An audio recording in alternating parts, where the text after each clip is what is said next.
Assalamualaikum warahmatullahi wabarakatuh.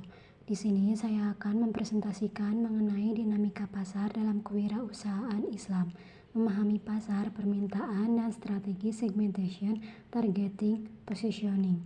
Sebelumnya, perkenalkan saya Neva Salwanajla dari kelas keperawatan 23C dengan NIM 230711067. Yang pertama ada pendahuluan.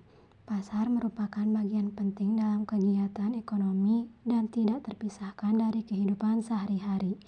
Bagi wirausahawan, pemahaman tentang pasar menjadi dasar dalam menjalankan dan mengembangkan usaha. Dalam Islam, aktivitas pasar tidak hanya berorientasi pada keuntungan, tetapi juga harus berlandaskan nilai kejujuran, keadilan, dan prinsip syariah. Oleh karena itu, pemahaman tentang konsep pasar, permintaan, serta strategi pemasaran sangat diperlukan agar usaha dapat berjalan secara efektif dan bernilai keberkahan. Selanjutnya ada pengertian pasar.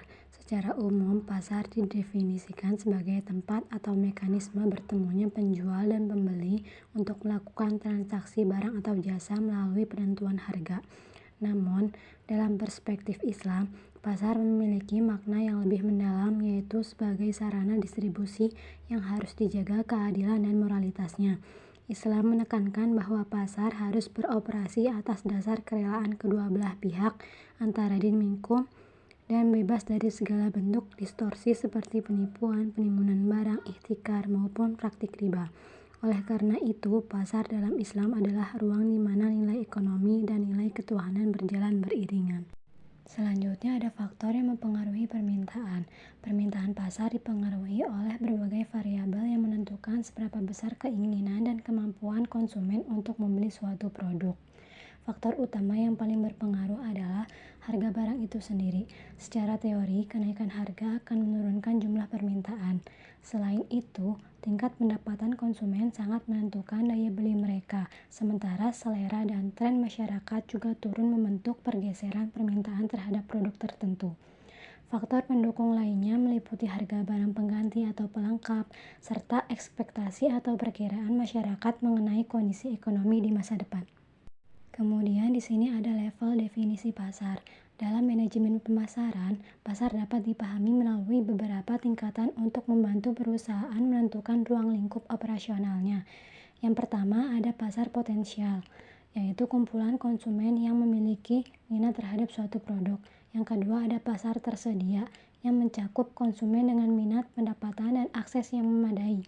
Yang ketiga ada pasar sasaran, yaitu bagian dari pasar tersedia yang diputuskan perusahaan untuk dilayani secara spesifik.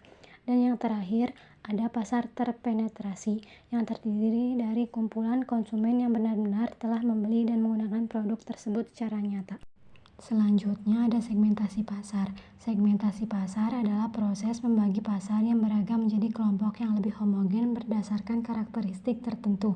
Segmentasi dibagi menjadi 4. Yang pertama ada geografis, seperti lokasi, wilayah, dan iklim. Yang kedua ada demografis, seperti usia, jenis kelamin, dan pendapatan. Yang ketiga ada psikografis, seperti gaya hidup dan nilai-nilai. Dan yang terakhir ada perilaku, kebiasaan, dan respon konsumen terhadap produk. Dengan segmentasi, perusahaan dapat memahami kebutuhan konsumen secara lebih spesifik. Kemudian ada penentuan target atau targeting, yaitu proses memilih satu atau lebih segmen pasar yang akan dilayani. Dalam Islam, pemilihan target harus memperhatikan agar tidak mengarah pada konsumsi barang yang haram atau berlebihan, tabdzir.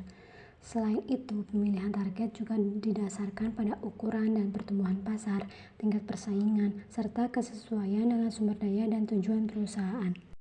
Kemudian ada pemosisian atau positioning. Positioning adalah upaya menanamkan citra atau identitas produk di benak konsumen agar berbeda dari pesaing. Positioning dapat dilakukan berdasarkan atribut produk, misalnya produk herbal alami. Kemudian ada berdasarkan manfaat produk, misalnya solusi keuangan tanpa riba.